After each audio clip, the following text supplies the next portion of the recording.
Social মিডিয়াতে আমি আমার শাশুড়ি মাকে নিয়ে খুব একটা কিছু শেয়ার করি না, বাট আমি একটা ফটো দিয়েছিলাম, সেটাতে তোমরা প্রচুর ভালোবাসা দিয়েছিলে অ্যান্ড তোমরা এটাও বলেছিলে দিদি মাঝে মাঝে এরকম পোস্ট শেয়ার করবে, এতে বোঝা যায় যে সব শাশুড়িরা টক্সিক হয় না। তাই আজকের এই ভিডিওটা। তো আমার শাশুড়ি মায়ের মিক্সার গ্রাইন্ডারটা খারাপ হয়ে গেছিল, তাই আমি আর শুভ মিলেই সারপ্রাইজটা দিয়েছি। লুচি ঘুগনি আর ওই কেক সব একদিনে বাবা সেই 3টে থেকে করতে বানানোর ভালো, এইটাই আমি খুঁজছি। এটাই করছিলে? এইটা হলে না দেখা যায় না। এই যে শুনলে 3টে থেকে রান্না করছিল, কেন জানো? যেহেতু আমি ডায়েট করি, আমি রোজ ওপরে ওনার হাতে রান্না খাই না, সপ্তাহে 1 থেকে 2 দিন খাই অ্যান্ড ওই দিনগুলো চেষ্টা করে আমার পছন্দের রান্নাগুলো একসাথে বানাতে।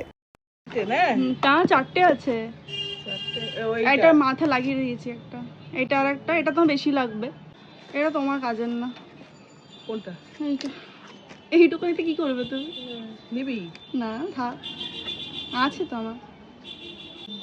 নিলে নে। না লাগবে না। ভালো পছন্দ হয়েছে? পছন্দ সব খাটা খারাপ হয়ে গেল। বহু মাকে দেখেছি যে নিজের পেটের সন্তানকেও দুঃখ দেয়, তাই শাশুড়ি মানেই যে খারাপ এমনটা কিন্তু একদমই না। মানিয়ে গুছিয়ে নিতে বলবো না, তবে শিখিয়ে পড়িয়ে নাও ভালোবেসে। আর ভালো থেকো সবাই, দেখা হবে নেক্সট ভিডিওতে।